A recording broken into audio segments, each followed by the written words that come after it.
আসসালামু আলাইকুম। আমি একটা নতুন রান্না নিয়ে এসেছি, দুধ দিয়ে গরুর মাংস।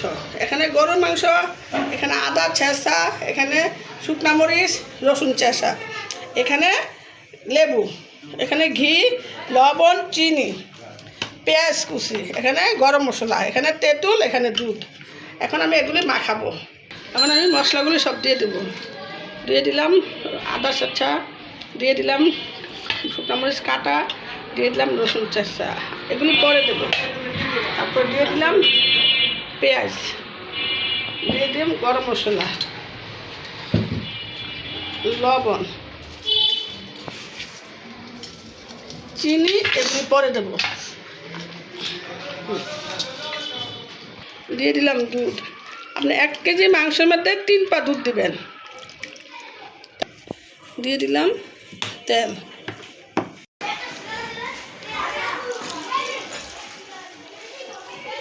এখানে প্রায় 3 পার মতো দিয়েছি।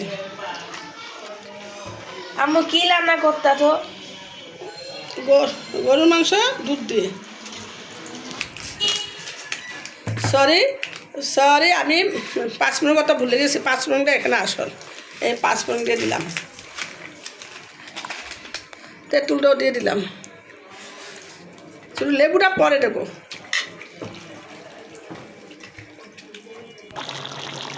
লেবুগুলি দিয়ে দিলাম।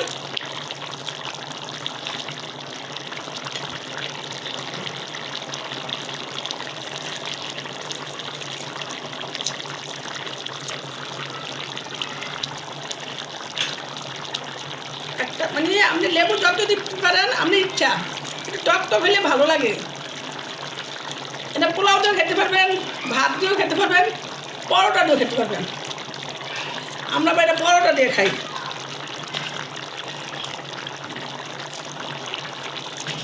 চিনিটা দিয়ে দিলাম। এখন একটু লাড়া দেবো, এটা একটা ভুনা ভুনা হবে। আপনি একটু দমে বসে রাখলে খাওয়ার আগে তো তুলতে পারবেন, কালারটাও সুন্দর হবে। শুধু ছেঁচা মশলা দিবেন আর মরিচ, শুকনো মরিচ দিবেন, দুধ দিবেন, এগুলি দিয়ে রান্না করবেন। এটা অনেক টেস্ট, এটা অনেক টেস্ট। এখন ঘিটা দিয়ে দিলাম। ট্যানের উপর উঠে গিয়েছে দেখেন। এখন আমি নামিয়ে ফেলবো। এই দেখেন পুরো ট্যানের উপর উঠে গিয়েছে। উঠলেই নামিয়ে ফেলবেন আচারের মতো। দুধ দিয়ে গরু মাংস রান্না করেছি, কেমন হয়েছে কমেন্ট করে জানাবেন। একটু লাইভ শেয়ার করে দিবেন, দয়া করে সাবস্ক্রাইব করে দিবেন। আমার চ্যানেলটা নতুন। আল্লাহ হাফেজ।